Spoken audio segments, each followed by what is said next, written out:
Bonjour à toutes et bonjour à tous. Alors pour commencer cette première conférence de la semaine sur le colloque des écosystèmes tropicaux, je vais d'abord présenter qui on est. Du coup, on est une association étudiante composée donc des étudiants du master de Biojet pour biodiversité végétale et gestion des écosystèmes tropicaux. Du coup, l'association Brin de Forêt organise un colloque chaque année depuis 7 ans et cette année avec le Covid, on a donc dû changer de format. Et donc, on s'est essayé un nouveau format qui est un format donc dématérialisé via la plateforme Zoom. Et donc, c'est la première fois que nous faisons ça. Et pour cela, donc, nous avons aussi leur diffusion sur YouTube. Alors, pour le colloque, donc, chaque soir, vous pouvez retrouver de 18h à 19h30 des conférences et le dernier jour, vendredi, une table ronde. Et n'hésitez pas à regarder le programme qui sera donc en ligne sur notre page Facebook, mais également notre site Internet. Si vous avez la moindre question au sujet du master Biojet ou au sujet de l'association, n'hésitez pas à nous contacter par mail ou sur les sites Internet. On va essayer de vous mettre en chat. Et du coup, pour cette première conférence, on a le plaisir d'accueillir Geoffroy de Saulieu, qui est donc chercheur à l'IRD et qui travaille principalement en écologie historique et qui va donc nous parler de la forêt vierge via le prisme de l'écologie et notamment via une étude sur l'horticulture néolithique dans les régions tropicales. Pour entrer en matière avant la présentation de Geoffroy de Saulieu, on vous propose une entrée poétique. Un de nos étudiants en master Biojet a réalisé un petit slam qu'on va donc pouvoir écouter maintenant. Et je vais donc laisser la parole à Merveille qui va nous présenter comment il a fait ce slam et pourquoi, afin de rentrer donc dans le vif du sujet, si on peut dire. Merci. Alors, ce texte a été écrit à l'occasion et il est donc le fruit de nombreuses interrogations que chacun pourrait se poser, notamment nous au sein du master, d'où l'intérêt porté à ce sujet d'ailleurs. Et donc ici, nous dépeignons deux points de vue plutôt contrastés dans l'espoir de susciter des interrogations, sans doute les mêmes que nous nous sommes posées, mais aussi de faire naître, pourquoi pas, des vocations. Et donc, nous vous disons merci pour votre attention. Au cœur des tropiques, à cheval sur l'équateur, le soleil est à son zénith, il brille et éveille son être, et tout en elle tressaille. Elle est vierge, paraît-il, pure selon la rumeur. Comme le phénix, elle renaît de ses cendres. Nombreux rêvent de son antre, et l'histoire dit que beaucoup l'ont convoitée. Comme le phénix, elle renaît de ses cendres, mais tant d'arbres ont déjà brûlé.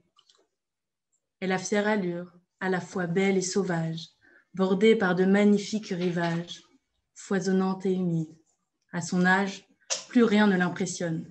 Elle veut juste prendre le large. Hélas, elle n'a aucun répit. Tant pis, disent-ils. Combien de temps tiendra-t-elle encore celle qu'on appelle forêt vierge? Parviendra-t-elle à conserver son inviolabilité, murmurent certains. Le voile est tombé depuis longtemps déjà, affirment d'autres. Quadrillée d'artères pénétrantes, couverte de plaies béantes, agonisantes, comment a-t-on pu en arriver là? Généreuse ou naïve, elle est pourtant remarquable, capable de servir et de gîte et de couvert. Aujourd'hui encore, elle porte le monde, même si elle se refuse à être son dernier refuge. L'étau se resserre. Moi, forêt, j'ai traversé le temps et pris des coups de vieux. J'ai connu des moments fastes et d'autres néfastes. Des vastes étendues à perte de vue font ma fierté, c'est bien connu. Tant de civilisations ont tenté de percer mes douleurs secrètes, mais hélas, toutes ont disparu, ou presque. Tant de mauvaises langues s'élèvent encore, me traitant de légère ou de frivole. Depuis des millénaires, l'homme me côtoie.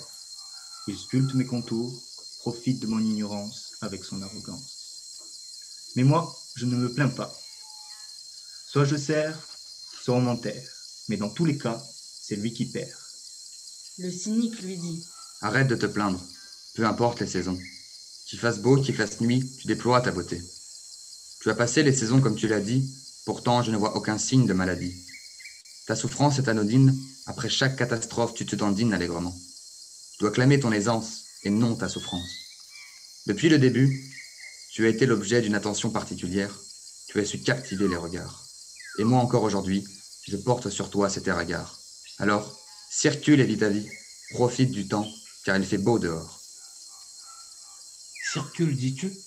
Il fait beau dehors peut-être, mais pas autant que hier. Dehors il fait beau. Est-ce une chance en or de vivre au 3e millénaire? Je ne pense pas. Aujourd'hui, l'humain ne voit que lui-même et tout laisse à croire que rien ne roule comme sur les roulettes. Le développement durable n'est qu'un projet et l'écologie un slogan. Des voix s'élèvent, des consciences s'éveillent. Mais qu'est-ce qui est fait? Rien, absolument rien. Qu'une succession de concepts interminables, de discours saoulants remplis de langue de bois. L'étau se resserre, c'est vrai, mais toujours rien. Un milieu particulier régorgeant de tant de richesses est mis à nu, laissé à l'abandon. L'homme d'antan a su vivre avec la forêt, conjuguer avec elle au point de se mettre en symbiose. Mais qu'est devenu l'homme? Sauvage ou fou? Là est la question. Pour se donner bonne conscience, il l'appelle forêt vierge, signe de préservation. Est-ce un mythe ou une réalité? Cher tout le monde ne tourne pas rond. Chers enfants, le monde touche le fond. Si ce sujet attise tant la convoitise, c'est qu'il mérite d'être traité. Tard n'est pas encore trop tard. Rien n'est encore perdu. T'en es-tu aperçu? Que de richesses gâchées, c'est vrai, mais il en reste encore à sauvegarder. Alors, protégeons ces poumons de la pollution et gardons à l'esprit que nous sommes un avec elle, forêt. Il y a tant à apprendre d'elle.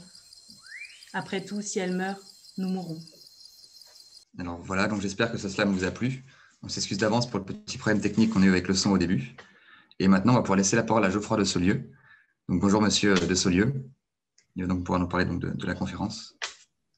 Bonjour, merci pour cette belle introduction qui a plein de belles choses et d'embrayeurs de réflexion, plein d'expressions intéressantes sur lesquelles on peut accrocher, rebondir. J'ai bien aimé, par exemple, l'idée de captiver le regard, cette forêt qui nous captive le regard et qui suscite notre air hagard, parce que c'est vrai que souvent on ne la comprend pas. J'ai retenu aussi que vous aviez bien insisté sur le fait que cette forêt avait connu des moments fastes et des moments néfastes, et c'est tout à fait vrai. Mais toutes les civilisations n'ont pas disparu, comme vous le dites. Il y a encore des civilisations dans ces régions intertropicales humides. Et ce soir, je vais beaucoup parler de la civilisation d'Afrique centrale, par exemple. Les cultures d'Afrique centrale sont encore bien vivantes et vivent encore dans leurs forêts. Nous allons en parler. Elles ont un savoir-vivre, comme vous le dites. Elles ont vécu avec cette forêt. Mais comme vous le dites aujourd'hui, le monde ne tourne pas rond, mais peut-être qu'à la fin de mon intervention, vous penserez que, eh bien, hier déjà, le monde ne tournait pas rond en forêt intertropicale. Pourquoi je dis ça? Parce que je vais vous présenter ce soir une vision du point de vue des sciences humaines et sociales et pas une vision depuis l'écologie. Alors, je ne fais pas vraiment d'écologie historique, je suis vraiment un archéologue. Je mange quotidiennement de la poterie, je les dessine et je lis beaucoup de travaux d'écologie historique que je trouve fascinants et je trouve qu'il n'y a pas assez de collaboration entre nos disciplines, justement. Pour me présenter rapidement, donc je suis un archéologue, un archéologue gyrovague parce que j'ai pratiqué différents sujets dans ma carrière et différents terrains. J'ai travaillé lors d'une coopération avec l'IRD il y a maintenant 20 ans sur les versants orientaux des Andes du sud de l'Équateur, qui est une région très déboisée aujourd'hui, comme vous le voyez, mais également en Amazonie équatorienne proprement dite, où on a ces grandes étendues à perte de vue, couvertes de forêts et ces rivières navigables. Depuis une dizaine d'années, je travaille maintenant en Afrique centrale. Toute cette diversité que j'ai abordée, j'ai voulu en tirer une réflexion cohérente et c'est de cela dont je vais vous parler aujourd'hui. Mais avant de commencer, je voudrais interroger nos clichés un peu, parce que quand on parle de forêt vierge, évidemment, on pense qu'il y a eu à un moment donné un état de nature qui était intact et que l'homme est arrivé et a abîmé cet état de nature originel. Il faut interroger toutes nos visions un peu toutes faites sur ces régions. D'abord, l'idée qu'il y a eu une forêt vierge, évidemment, vous avez compris que c'est une image un petit peu fausse. Il faut aussi peut-être interroger la vision qu'on a des sociétés qui ont vécu dans ces milieux. Pendant longtemps, en tout cas dans la littérature française, on a eu ce que l'on appelle le mythe du bon sauvage, dont nous allons reparler. Alors tout d'abord, rappelons, mais alors, évidemment, je pense que vous, étudiants en écologie tropicale, vous le savez aussi bien que moi, il y a une grande diversité de paysages. Voici la forêt de nuages sur le piémont amazonien des Andes équatoriennes, qui est une formation très particulière, très dense. Voici un cliché d'une forêt Saint-Pérvirinte guinéo-congolienne, au sud-ouest du Cameroun. Un paysage de forêt et de savane disposé en mosaïque au centre du Gabon, dans la réserve de la Lopé, où là, il s'agit d'une forêt dite semi-décidue, donc qui a des périodes de sèche où les arbres perdent partiellement leurs feuilles, contrairement à la forêt Saint-Pérvirinte. On a également, et ça, les gens l'oublient souvent, des savanes en Amérique du Sud, des savanes incluses dans le massif amazonien, notamment sur le plateau des Guyanes. On a des paysages de plaine d'inondation, ce que l'on appelle les varcéas au Brésil, qui sont aujourd'hui des zones très anthropisées parce que ce sont des zones assez riches. Donc, vous voyez ici qu'elles sont très déboisées. Et on a évidemment des formations plus particulières, comme par exemple les mangroves. Ici, c'est des mangroves au Gabon, juste en face de Libreville. Alors, à cette diversité de paysages qui contredit un peu la vision d'une forêt homogène, on a également une forêt de préjugés, y compris dans les milieux scientifiques. Et jusqu'à une période récente, on pensait notamment qu'il y avait une opposition systématique entre nature et culture. Et si certains d'entre vous ont lu un peu d'ethnographie ou d'anthropologie sociale, vous savez déjà que cette opposition est en fait un eurocentrisme et qu'il y a plein de visions du monde qui n'opposent pas nature et culture. Une idée aussi dont je me souviens, je l'ai apprise à l'école, l'agriculture serait peu productive, faible, et elle n'aurait pas permis de soutenir de grandes populations. Et finalement, on le voit bien depuis nos cours de géographie au collège et au lycée, on sous-entend que ces régions sont condamnées au sous-développement à cause des faiblesses inhérentes à l'agriculture et à l'aspect hostile de ces forêts tropicales. Évidemment, tout cela est faux.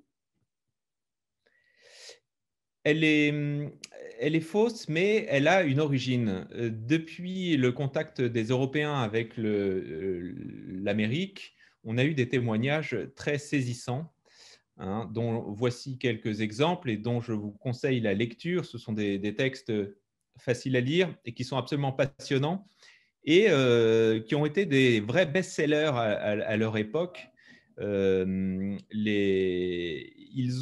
Ces témoignages directs d'explorateurs ont formaté la vision que les intellectuels européens vont avoir de ces régions, à commencer par Montaigne. Mais il y en aurait eu plein d'autres jusqu'à l'époque des Lumières, où le mythe du bon sauvage trouve toute son expression.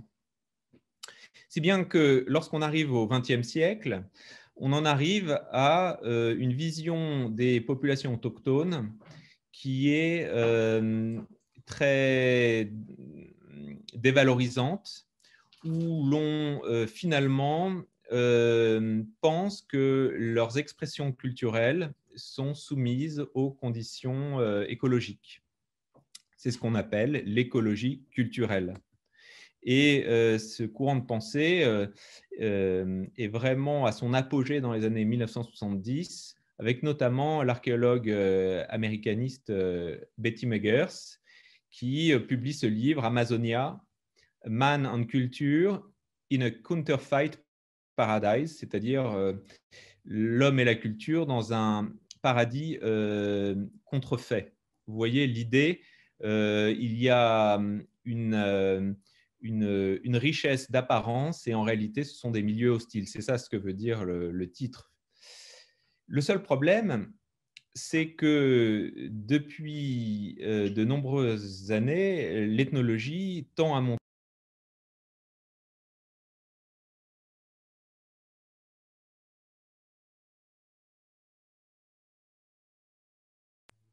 les populations qui vivent dans ces régions ne sont pas aussi homogènes que voudraient le sous-entendre les théories d'écologie culturelle.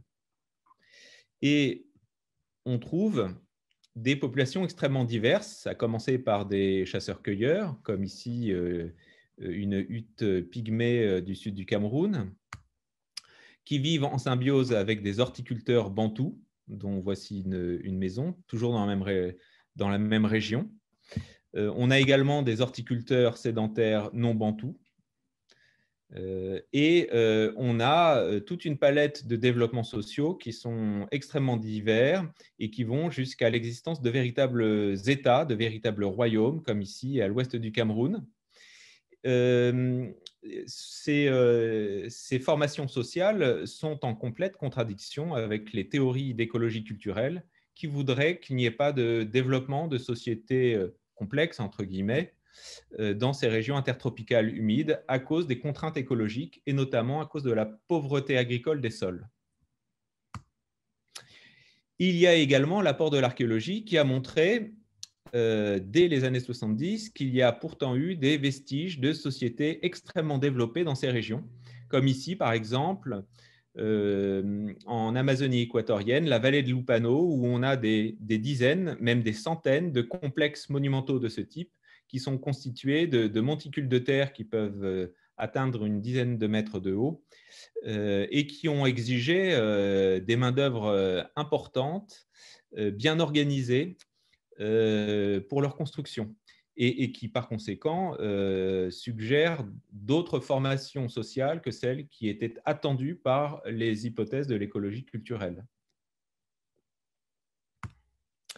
Alors, il me semble que pour reprendre le problème à zéro, il faut s'interroger sur l'origine de l'agriculture. Pourquoi? Parce que dans la pensée occidentale, on s'est rendu compte qu'il y avait existence de civilisation à partir du moment où il y a propriété privée.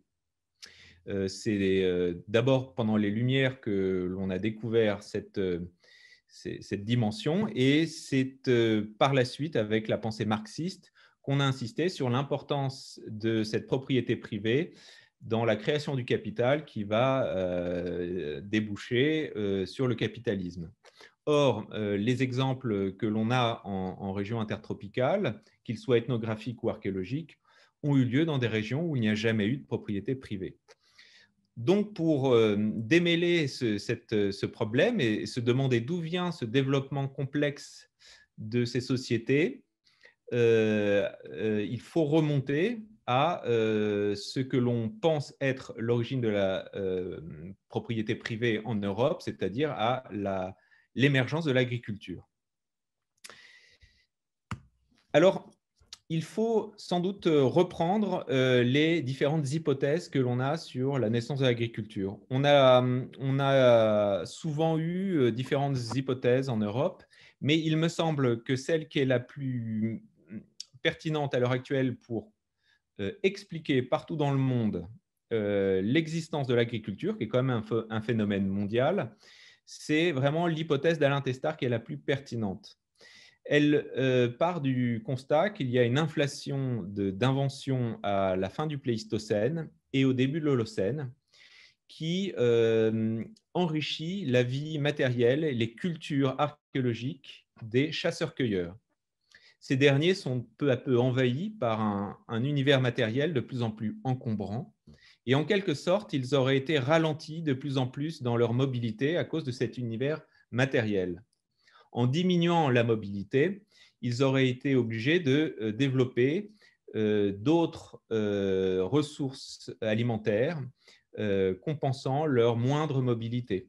Et ça serait ainsi que l'agriculture serait peu à peu apparue.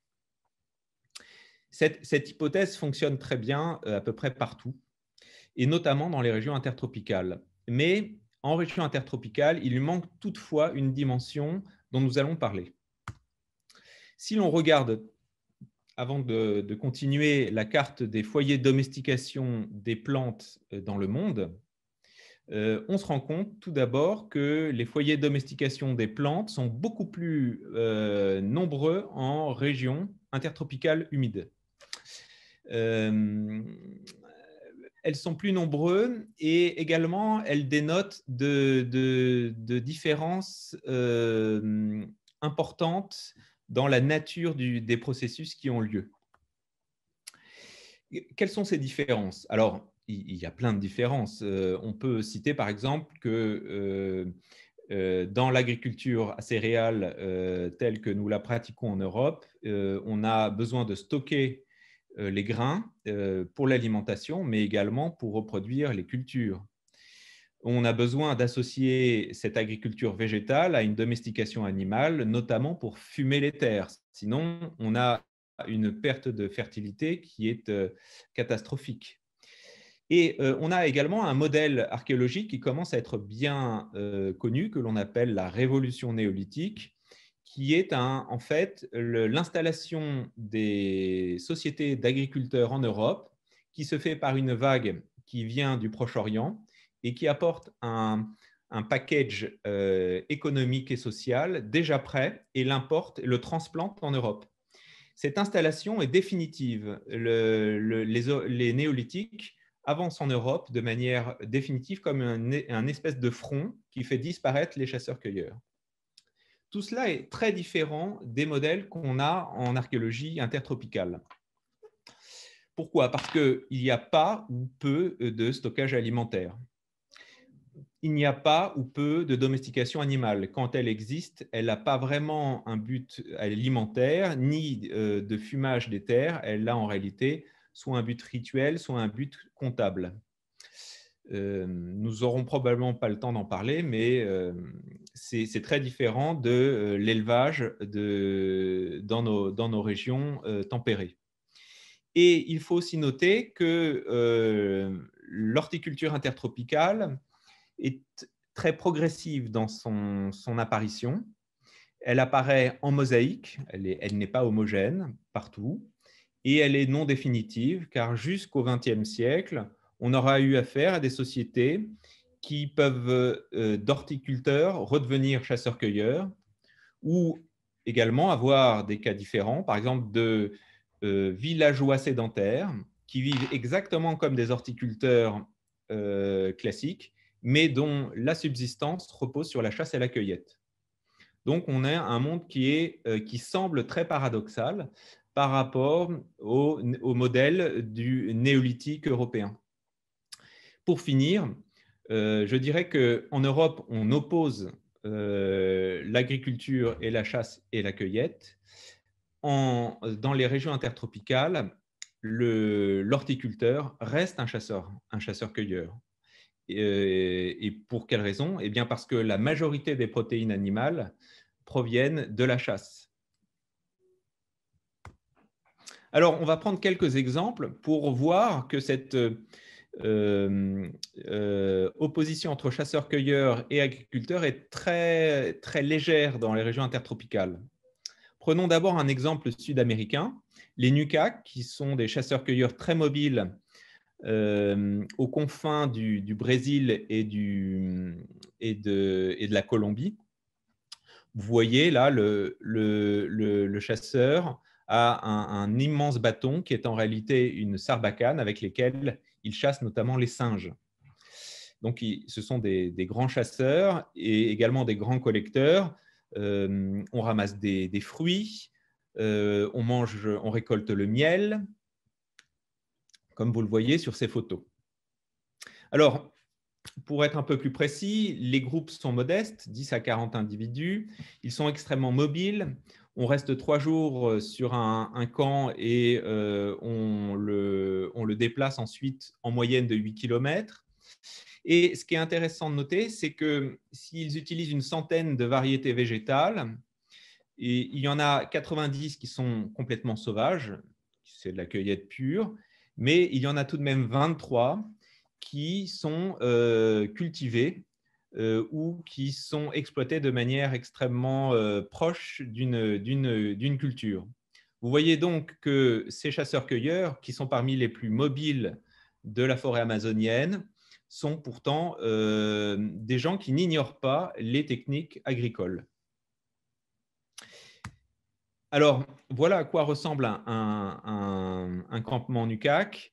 C'est une clairière qui a été débroussaillée et lorsqu'au bout de 3 jours on l'abandonne, on laisse tout en plan, notamment les épluchures et les noyaux de fruits que l'on n'a pas mangés.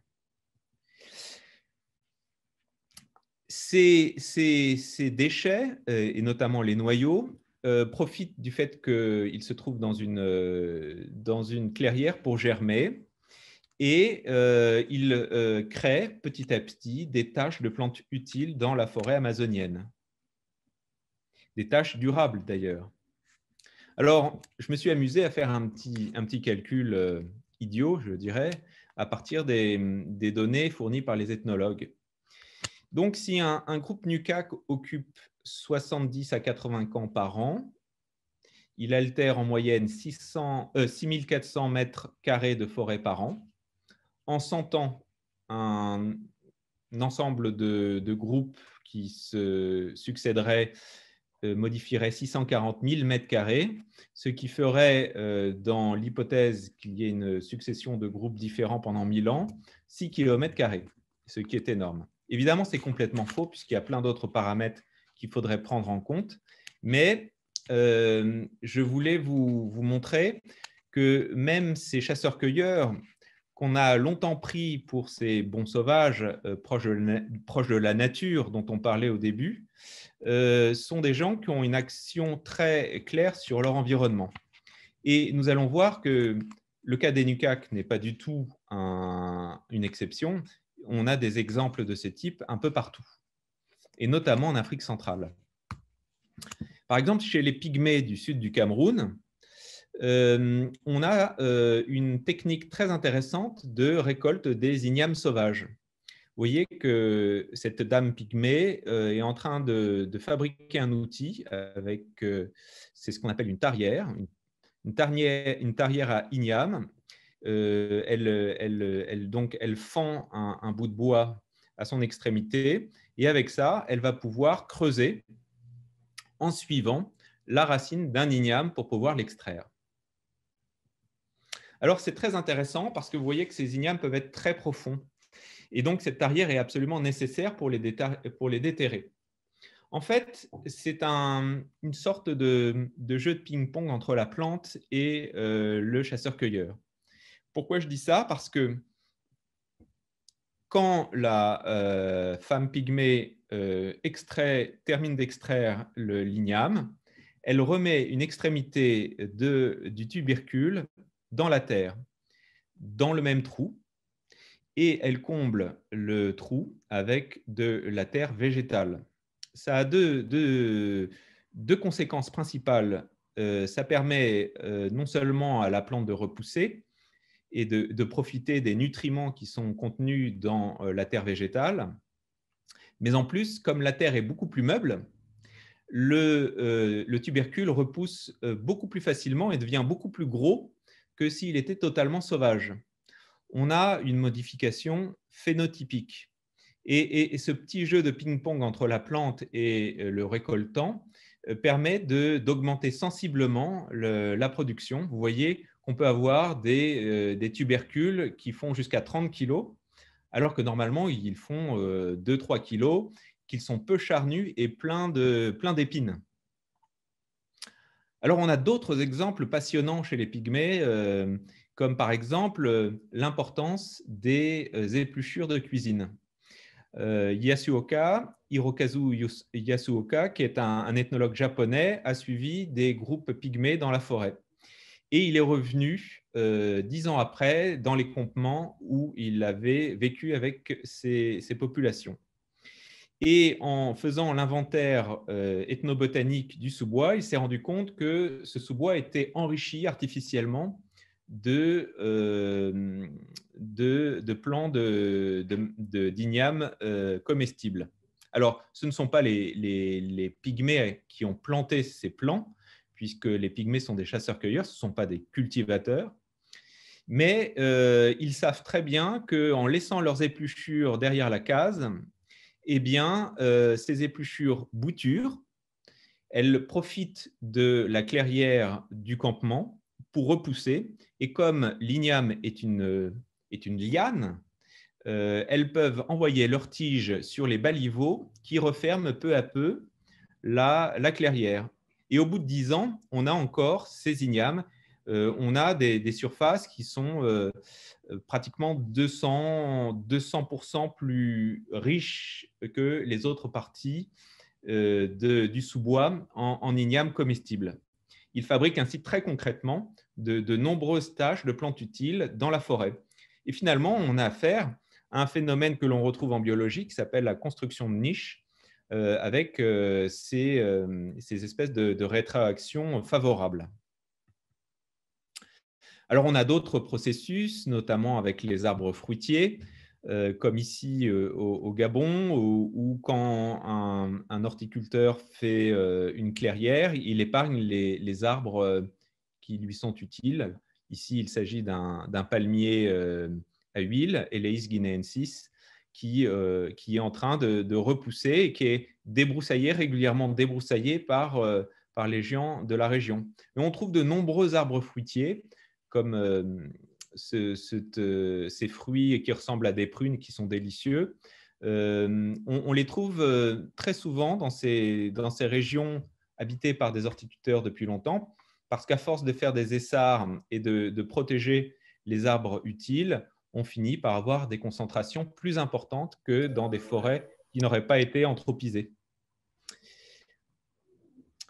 Si bien que quand on réfléchit d'un point de vue chronologique et comparatif entre l'Amazonie et l'Afrique centrale, on a l'impression qu'il y a quand même un certain ordre qu'on retrouve dans les deux régions.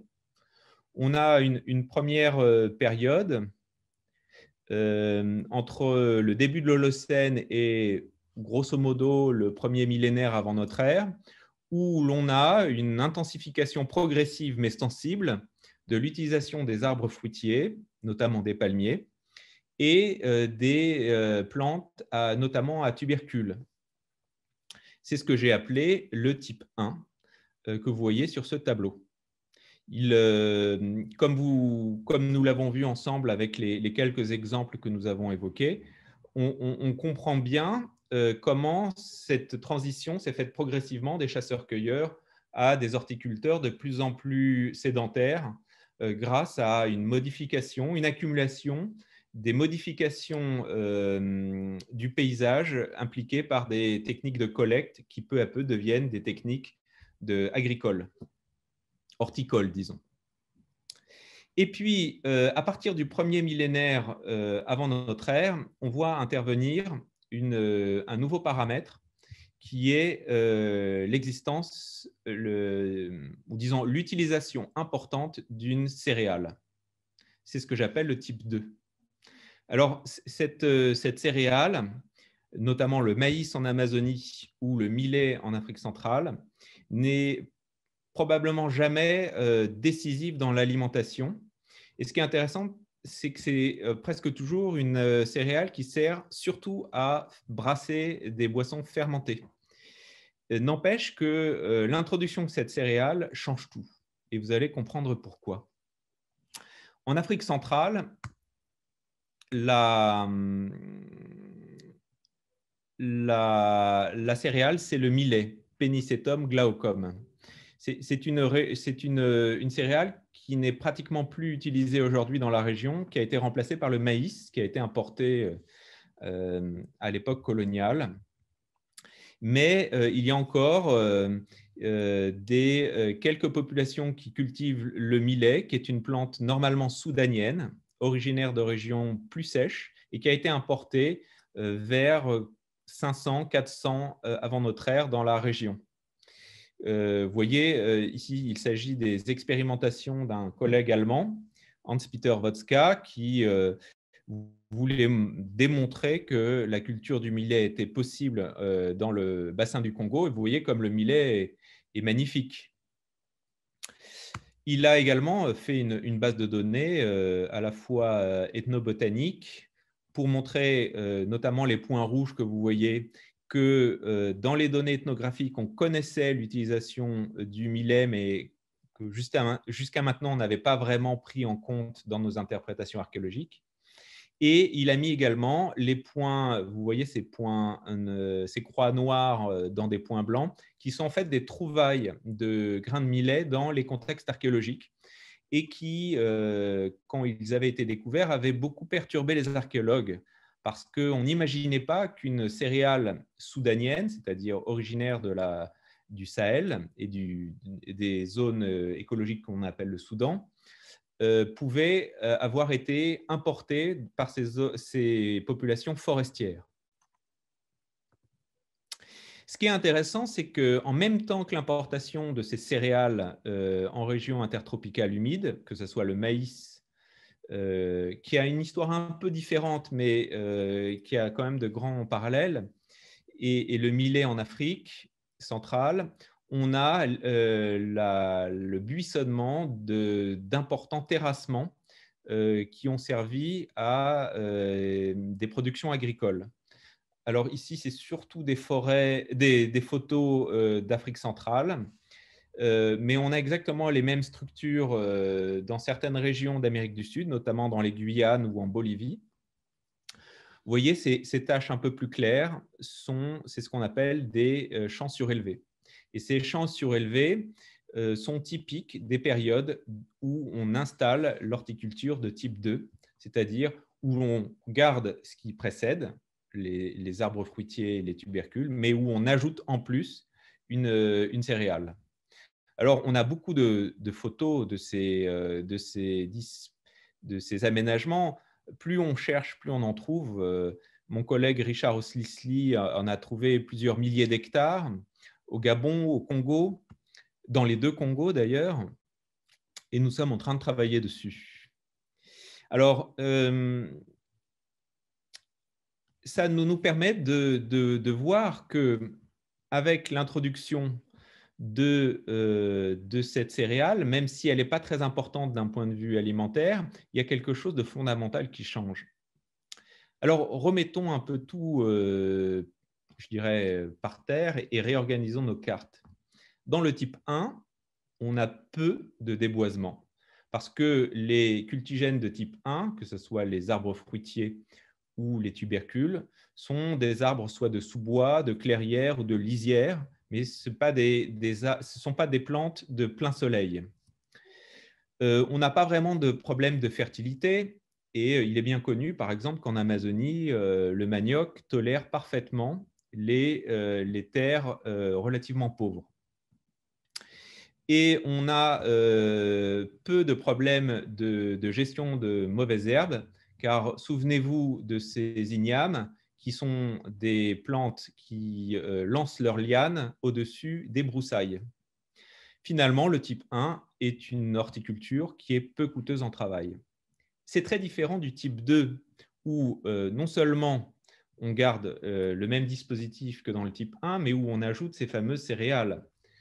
Pourquoi? Parce que ces céréales ont besoin de beaucoup d'ensoleillement. Et donc, on a besoin de faire des déboisements ponctuellement importants. Ces déboisements avec des haches en pierre polie ou avec des petites haches en fer, c'est très difficile, surtout ces arbres tropicaux pleins de silice.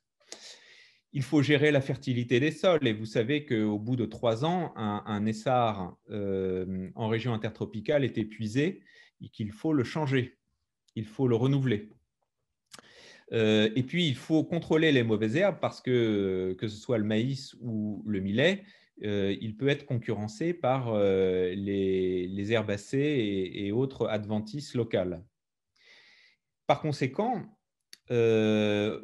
ce qui est certain, c'est que ce type 2 modifie l'équilibre du travail, l'économie du travail.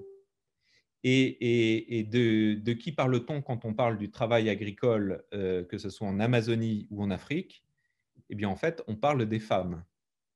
En fait, l'installation de l'horticulture de type 2 a probablement bouleversé l'économie du travail, surtout des femmes. Et c'est pourquoi je me suis demandé qu'est-ce que cela pouvait signifier d'un point de vue archéologique. Comment pouvait-on l'analyser? Qu'est-ce que cela impliquait d'un point de vue environnemental? Eh bien, voilà nos conclusions, puisque c'est un travail collectif avec des collègues et amis, sur l'Afrique centrale. Vous voyez que, alors, on a fait une base de données qu'on a étudiée d'un point de vue statistique, je ne reviendrai pas sur les détails. Vous voyez que l'installation du Pennisetum glaucum, que vous voyez en haut, est contemporain d'une hausse de cette courbe, qui est une représentation indirecte d'un essor démographique probable. Voilà, parce qu'on est dans les probabilités, en fait. Donc, l'importation de ce type 1, marquée par l'apparition pour la première fois dans la région d'une céréale soudanienne, est accompagnée par un essor démographique. L'Elaeis guinensis, c'est-à-dire le palmier à huile, qui est en fait beaucoup plus ancien, qui appartient au type 1 d'horticulture et qui est d'ailleurs présent dans nos registres archéologiques dès le début de l'Holocène, profite tout de même de ces phénomènes d'expansion. Ce que je voudrais enfin souligner, c'est que avec ces phénomènes, on se rend compte qu'on a l'apparition d'un nouveau contexte archéologique, d'un nouveau type de contexte archéologique. En Afrique centrale, pendant 2500 ans, on va laisser la même empreinte archéologique. C'est très troublant. Alors, vous voyez, refuse pit, c'est-à-dire fosse dépotoir. Pendant 2500 ans, les traces humaines vont se résumer à ça, c'est-à-dire à d'anciennes fosses qui ont été comblées par des dépôts de poubelles. Alors, ces dépôts de poubelles peuvent être gigantesques. Ici, il s'agit du site de Dibamba, qui est un site sur une parcelle de 8 hectares et qui concentre à peu près 200 fosses dépotoirs qui ont toutes été étudiées, datées, et qui commencent en 500 avant Jésus-Christ et se terminent au début du XXe siècle. Pendant 2500 ans, à Dibamba, les sociétés d'Afrique centrale ont laissé la même empreinte archéologique. C'est quand même très troublant. Voici un autre site. Vous voyez que les fosses ne semblent pas disposées au hasard. Il y a moins de fosses et elles sont toutes de la même époque, ce qui permet d'avoir une vision beaucoup plus claire. Et on se rend compte qu'elles semblent disposées en anneaux autour d'un espace libre. En fait, en consultant les données ethnographiques, on se rend compte qu'à l'époque précoloniale, les maisons en Afrique centrale étaient toujours accompagnées dans leur arrière-cour d'une fosse dépotoir. Ce sont des poubelles de foyer, en fait, de foyer au sens de maison individuelle. Et donc, on peut légitimement faire l'hypothèse que ces structures archéologiques que vous voyez disposées en U reprennent en réalité des dispositions rangées de maisons qui se faisaient face autour d'une place centrale. Et si on fait cette hypothèse, on se rend compte que eh bien, ça correspond exactement aux premières données coloniales, dont voici quelques illustrations. C'est ce qu'on appelle les villages-rues. Vous voyez ici 2 rangées de maisons qui se font face. Chaque maison est individuelle. Alors, la précédente, c'était au Gabon. Ici, nous sommes au sud du Cameroun ou en Guinée équatoriale. Ici, nous sommes au fin fond du Congo démocratique. Vous voyez que les maisons sont toujours alignées. Encore un exemple au Cameroun. Et voici d'autres exemples. Alors, à droite, c'est au Congo et à gauche, c'est l'inverse. À droite, c'est au Cameroun et à gauche, c'est au Congo. Voilà. Alors, tout cela nous éloigne de la forêt, mais vous allez voir que pas tant que ça. Tout d'abord, je voudrais insister sur le fait que la diversité de ces plans de village est très faible à l'échelle de la région. Vous voyez que ça part de l'Atlantique et ça va jusqu'à la région des lacs. Et en réalité, ça concerne les populations de locuteurs bantous, qui ont probablement connu une expansion à partir de l'époque de l'installation de l'horticulture de type 2. Alors, comment ça se passe clairement? Le chef de lignage, vous voyez sa maison en bleu foncé, est un polygame. Il a plusieurs femmes et il installe les maisons de ces femmes perpendiculaires à la sienne. Et plus il y a de maisons, plus cela signifie qu'il y a d'épouses. Donc, un chef de lignage humble a peu d'épouses. Mais s'il réussit bien, il peut avoir plusieurs épouses. Et c'est compliqué d'avoir des épouses parce que sachez que dans ces régions, pour avoir le droit de se marier, il faut payer ses beaux-parents. Et il faut parfois payer des sommes importantes. C'est ce qu'on appelle le prix de la fiancée. Ce prix de la fiancée est un vrai système économique parce qu'un homme qui peut investir dans une femme va essayer de récupérer son investissement grâce à cette femme, notamment en obtenant des filles. Pourquoi? Parce que ces filles, il va pouvoir les marier et donc récupérer à son tour un prix de la fiancée. Et en récupérant le prix de la fiancée de ses propres filles qu'il va marier, il va pouvoir contracter de nouveaux mariages et ainsi accumuler de plus en plus d'épouses. Certains témoignages nous disent que les grands chefs pouvaient avoir presque une centaine d'épouses. Chaque épouse a sa propre maison et son propre jardin, ce qui signifie un impact localement important de ces villages d'horticulteurs qui cultivent ces fameuses céréales qui permettent de brasser probablement de la bière. Mais ce qui est le plus important, c'est que ce système, en réalité, est associé très étroitement à la métallurgie du fer. Vous voyez sur notre étude statistique que les phénomènes que nous avons soulignés tout à l'heure, c'est-à-dire l'arrivée des céréales, l'expansion démographique, le changement de contexte archéologique, est suivi de peu par la métallurgie du fer. Et cette métallurgie du fer, elle n'est pas anodine. Elle est étroitement associée au système économique du prix de la fiancée. Pourquoi? Parce que dans ces régions, la monnaie traditionnelle pour payer les prestations matrimoniales, ce sont soit des lingots, soit des objets en fer forgé. Et j'ai pu faire une étude ethnographique assez poussée dans les données anciennes et vous voyez que la répartition spatiale des sociétés qui utilisent ces monnaies métalliques est la même que celle des villages-rues.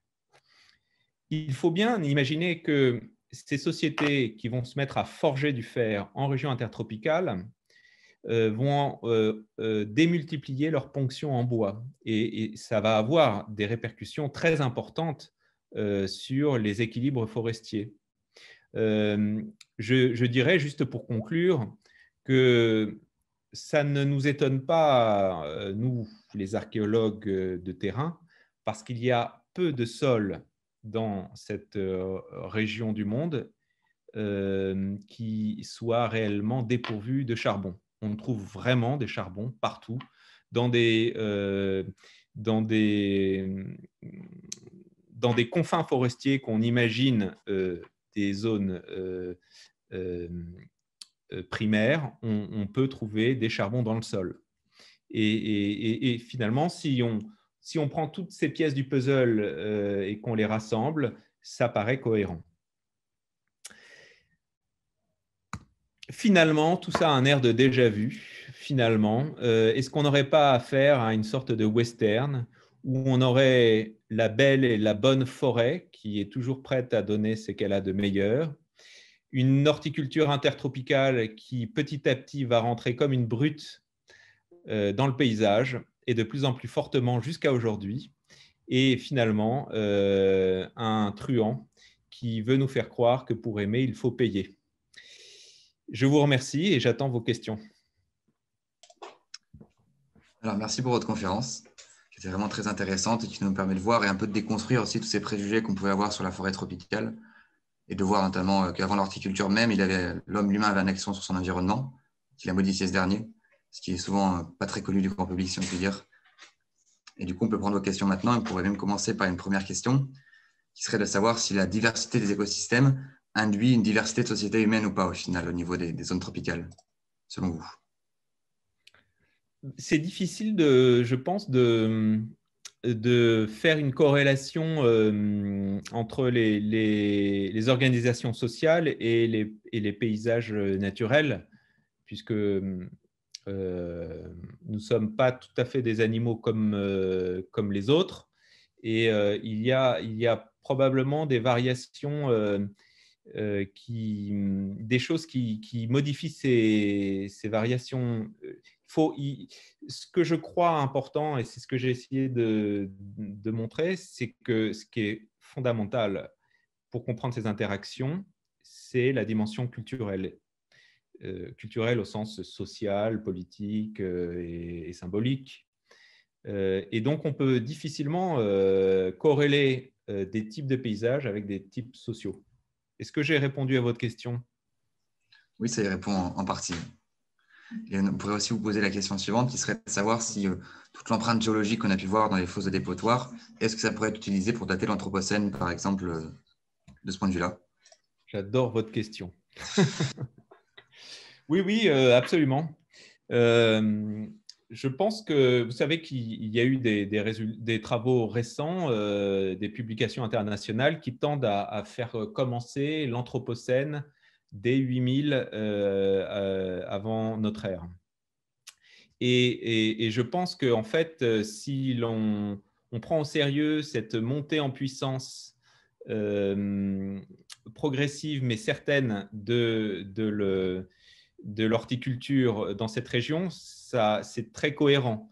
Et l'apparition de ces fosses, c'est un passage de seuil en réalité, qui n'est pas la naissance de l'Anthropocène, mais qui est un moment où il passe un seuil et en passant ce seuil, il donne une empreinte beaucoup plus importante. Alors, ce qui est intéressant aussi, c'est que on a peu d'anthrosols type terra preta en Afrique centrale. Il y en a, mais probablement, mais plutôt beaucoup moins qu'en Amazonie. Et que les remplissages de ces fosses dépotoirs, en fait, ça y ressemble beaucoup. On est en train d'analyser ça avec des collègues. Et donc, on aurait un monde qui laisse une empreinte dans le sol profonde, aussi bien en Amazonie et en Afrique, mais avec des formes très différentes. Vous voyez, en Amazonie, c'est des nappes. Les terra preta sont des grandes nappes ou des lentilles. Et alors qu'en Afrique centrale, ces sites où on a de la terre noire, ce sont en fait des poches qui sont verticales. D'accord, ça répond aussi en bonne partie à la question qui, je pense, intéressait certaines personnes.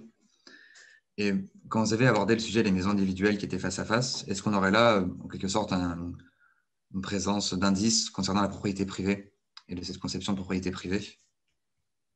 Alors non, Non, non, parce que la propriété privée n'est pas du tout quelque chose d'universel. Quand on lit les ethnographies, on a par exemple des droits d'usage, on a des prééminences d'utilisation, mais on n'a pas des phénomènes fonciers comme on a en Europe probablement à partir de l'âge du bronze et surtout à partir de l'Antiquité, où on a des gens qui arrivent à accumuler des surfaces agricoles de manière gigantesque alors que d'autres n'ont rien.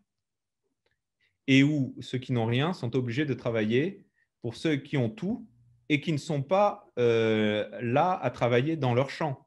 Ils font travailler leur champ par d'autres personnes.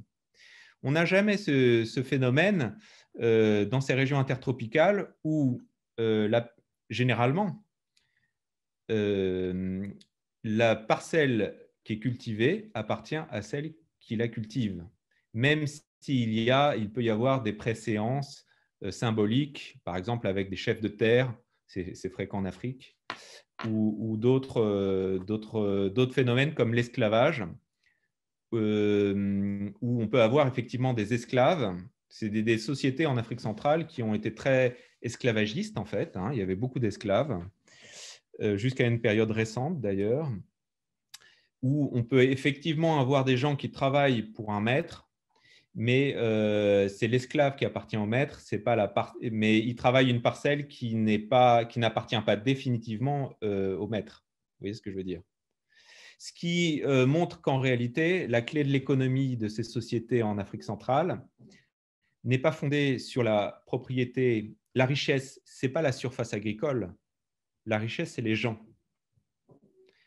Donc, on n'a pas besoin de propriété foncière si on a la propriété sur les droits sur les personnes. Vous voyez que c'est des économies qui ne fonctionnent pas du tout comme les nôtres. Voilà. J'espère que je ne suis pas trop compliqué. Non, je pense que ce n'était pas du tout compliqué. Merci pour votre réponse. Et je me permets d'apprendre une question du chat posée par Kakaja, qui est « Comment vous comparez l'horticulture européenne sur l'échelle de développement ?» et qui s'excuse en même temps, cette personne, pour son français qu'elle juge d'assez médiocre. Alors, je ne suis pas sûr de bien comprendre la question. Alors, l'horticulture, quand on utilise le terme d'horticulture en Europe, on parle des arbres fruitiers surtout. C'est bien ça, hein? Vous me corrigez? Je peux aussi me permettre de dire que si la personne en question souhaite prendre la parole pour peut-être approfondir sa question, elle le peut aussi, de ce point de vue-là. Je ne sais pas si elle le souhaite. Oui.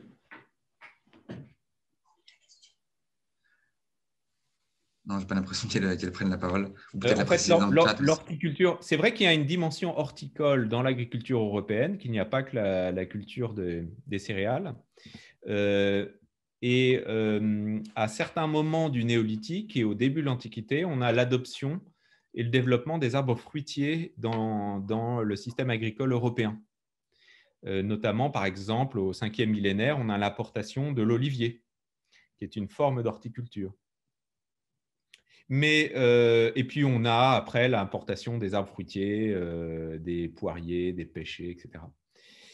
C'est pas c'est des éléments qui interviennent et qui ont une grande importance dans l'histoire de l'agriculture européenne, mais c'est assez différent de ce qu'on a en région intertropicale. D'abord parce qu'ils interviennent plus tard, et puis qu'ils interviennent dans des situations qui sont définitivement devenues agricoles. C'est-à-dire que quand l'olivier apparaît, ça fait déjà 2000 ans que les civilisations du néolithique européen ont basculé dans une économie agricole. C'est très différent en région intertropicale où, comme je vous le disais, les sources écrites suggèrent que jusqu'au bout, on a des sociétés qui peuvent abandonner leurs arbres cultivés, leurs champs, pour redevenir complètement chasseurs-cueilleurs. Voilà. J'espère que j'ai répondu à la question. En tout cas, c'était très intéressant comme précision. Et on a une nouvelle question de Manon dans le chat, qui vous remercie déjà pour votre intervention qu'elle juge très complète, et qui se demande si par rapport à ce que vous avez dit donc, au début de votre conférence sur la dichotomie entre nature et culture, est-ce qu'on pourrait dire que la nature peut être une production de l'être humain? Elle vous remercie d'avance pour votre question. Votre réponse. Waouh. Waouh. Est-ce que la nature est une production? Vous pouvez répéter, s'il vous plaît? Oui, pas de souci. Est-ce que la nature peut être une production de l'être humain? D'un point de vue, je dirais, philosophique, la nature, si elle est objectivée, elle est en quelque sorte la projection de notre vision du monde, de notre ontologie. De ce point de vue-là, oui. Mais la nature, elle existe déjà, mais est-ce qu'elle existe en soi? Je ne sais pas. C'est une question philosophique. Alors, sur ces questions de vision du monde et d'opposition nature-culture, je ne saurais trop vous conseiller la lecture du livre passionnant de Philippe Descola, Par-delà nature et culture, qui a été publié en 2005 chez Gallimard, qui est quand même… Bon, qui est facile à lire, hein. Philippe Descola écrit très très bien, et qui est quand même, il vous fait le tour de la question. J'espère que Manon ne m'en voudra pas d'esquiver un petit peu sa question. C'est vrai que lire Philippe Descola, là-dessus, je le confirme, ça peut beaucoup aider à trouver une réponse à cette question.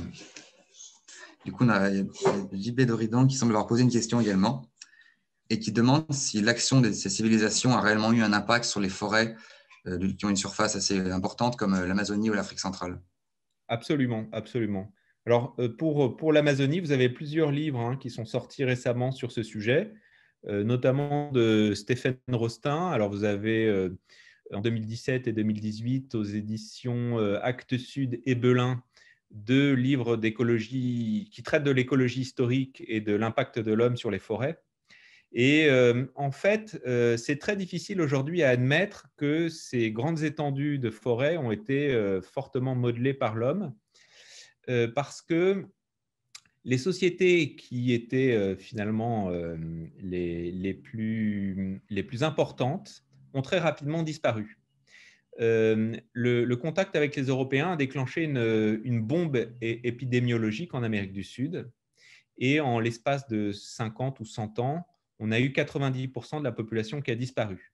Et les premières à disparaître, ça a été ces populations riveraines les mieux organisées, celles qui avaient même créé des sortes de villes, qui avaient probablement des organisations sociales très hiérarchisées, avec même des armées organisées,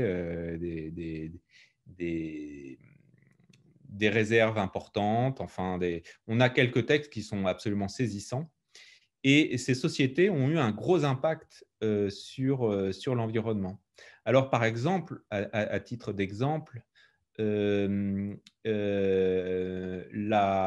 la région de Santarém, on a un anthrosol, une terra preta, qui serait peut-être d'origine anthropique, qui est énorme. Hein. Elle fait près de 350 hectares.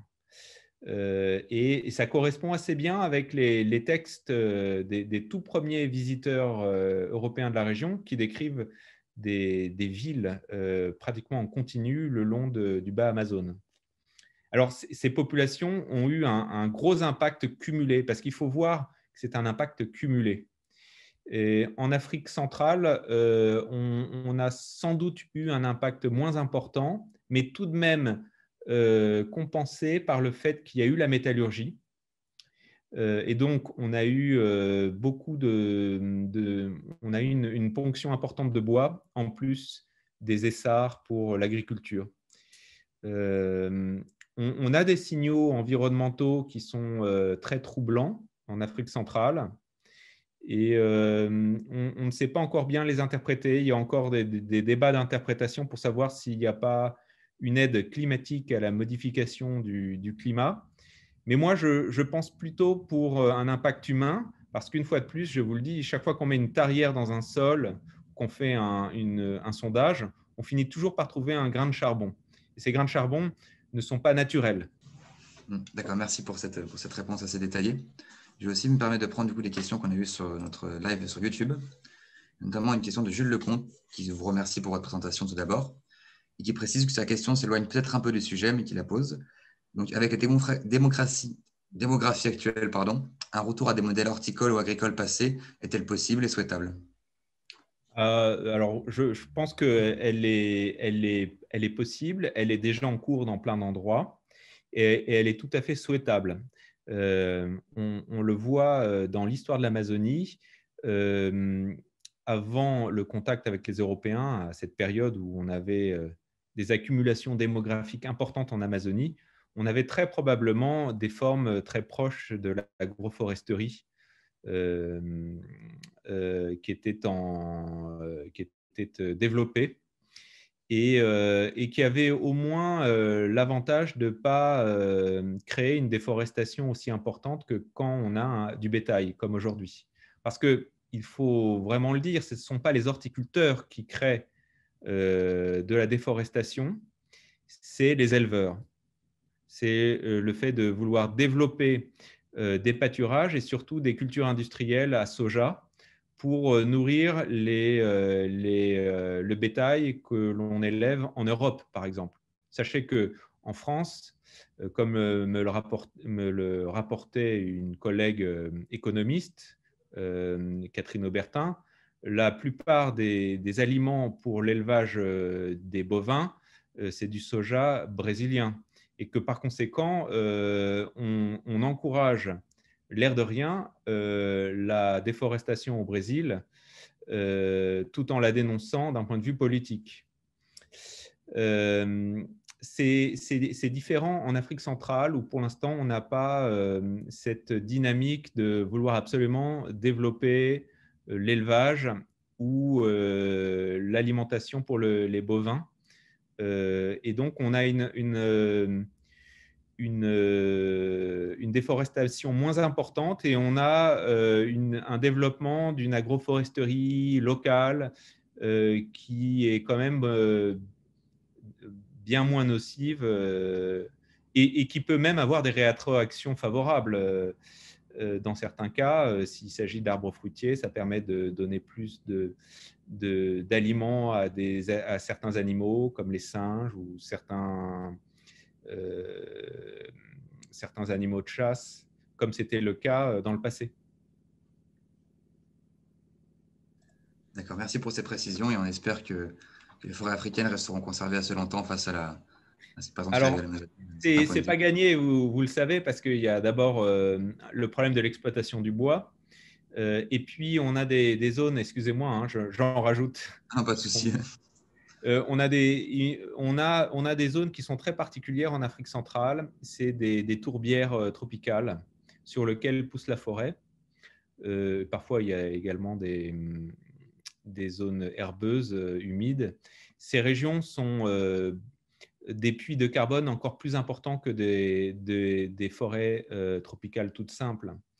Et le fait de venir déboiser ces régions, non seulement ça rajeunit les forêts, donc ça libère du carbone, mais également ça induit des phénomènes d'érosion qui abîment ces tourbières et qui, en se décomposant, sont des bombes à retardement pour le climat. Tout à fait, merci pour ces précisions.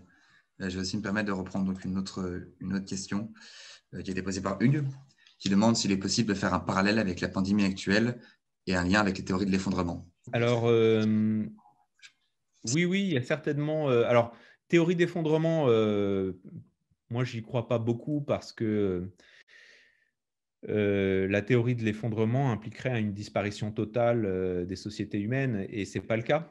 Même dans les périodes de crise, tant qu'il y a de l'homme, je dirais qu'il y a tant qu'il y a de la vie, il y a de l'espoir, vous voyez.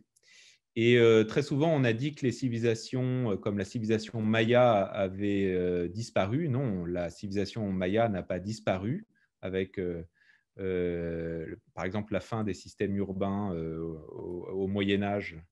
enfin vers le 9e siècle, si j'ai bien compris, les grandes cités mayas se sont effondrées. On parle de collapse, donc ça touche la théorie de l'effondrement. Et pourtant, les Mayas n'ont pas disparu. Ils sont, je crois, plus de 7 millions aujourd'hui. Donc, il faut se méfier des histoires de collapse, de fin du monde, de survivalisme, etc. En réalité, c'est vrai que la vie des sociétés humaines en région intertropicale pose quand même des questions.